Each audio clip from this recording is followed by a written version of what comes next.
वतन के आगे कुछ भी नहीं, खुद भी नहीं। ये डायलॉग राजी मूवी में आपने देखा होगा। ये डायलॉग सुनते ही हमें एक जोश आ जाता है, लेकिन ये जोश अभी चाहिए, अभी की जो सिचुएशन है उसमें चाहिए। इस डायलॉग में जोश है ही, इस मूवी में भी बहुत दम है। इस मूवी में एक लड़की पराये मुल्क में दुश्मन सोल्जर के साथ शादी करके जाती है, सिर्फ देश के लिए, सिर्फ देश के लिए। आप लोगों ने कई बार देखा होगा लोग देश के लिए क्या क्या कर लेते हैं।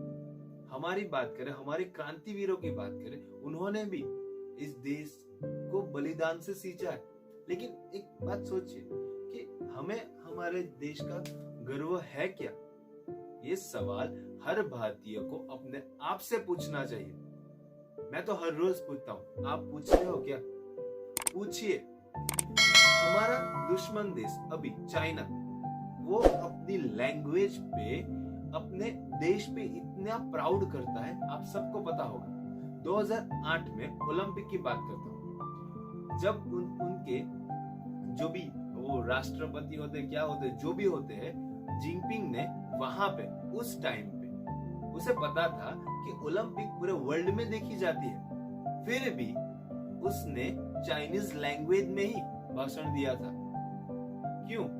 उसे नहीं पता था कि वर्ल्ड में तो इंग्लिश बोली जाती है, तो इंग्लिश में दे सकता था, लेकिन उससे वो सबको दिखाना चाहता था कि हमें हमारे देश, हमारी लैंग्वेज और हमारी मातृभाषा पे कितनी गर्व है, कितना गर्व है, वो दिखाना चाहता था। इसकी वजह से, और ये चीज हमें सीखनी चाहिए।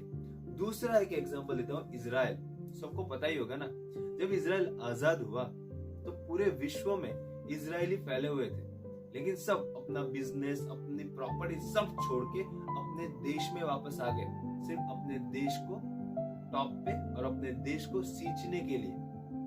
अभी आप सबको पता होगा कि उसकी जितने भी पड़ोसी राष्ट्र है, उनके साथ वो लोग फाइट करते रहते, उनके दुश्मन है, लेकिन फिर भी किसी की ताकत नहीं कि उन पे जाके हमला करे, इतना मजबूत बना है। लेकिन हम लोग क्या करते हैं? सोचिए, आप किसी भी उम्र के बच्चे से पूछिएगा कि आप क्या करोगे फ्यूचर में, 100 में से 60% बच्चे ये बोलेंगे कि मैं अब्रॉड जाऊंगा स्टडी करने के लिए और वहीं पे सेटल होना चाहता हूँ। उनका ड्रीम देखिए। हमारा देश आजाद है, लेकिन फिर भी देश से भाग रहे हैं। क्यों? इजराइल में लोग आजादी मिलने के बाद वापिस आए देश को खड़ा करने के लिए। अभी हमारा देश खड़ा है, उसे सिर्फ आगे ले जाना है, लेकिन फिर भी हम यहाँ से भाग रहे हैं। क्यों? ऐसे कई सवाल मेरे दिमाग में चलते रहते हैं। इसीलिए वही डायलॉग, वतन के आगे कुछ भी नहीं, खुद भी नहीं, ऐसी भावना जब अपने आप में आएगी ना, तब हमारे देश को आगे बढ़ने में, हमारे देश को एक टॉप ऑफ द वर्ल्ड पहुंचने में कोई नहीं रोक सकता। ठीक है? तो सोचिए, हमें जाति धर्म के रंग से ऊपर उठ के तिरंगे के रंग में रंगना पड़ेगा, अपने वतन के रंग में रंगना पड़ेगा, वन नेशन की भावना में रंगना पड़ेगा, तभी हम कुछ कर पाएंगे। सोचिएगा। नमस्कार, thank you, take care and bye. जय हिंद।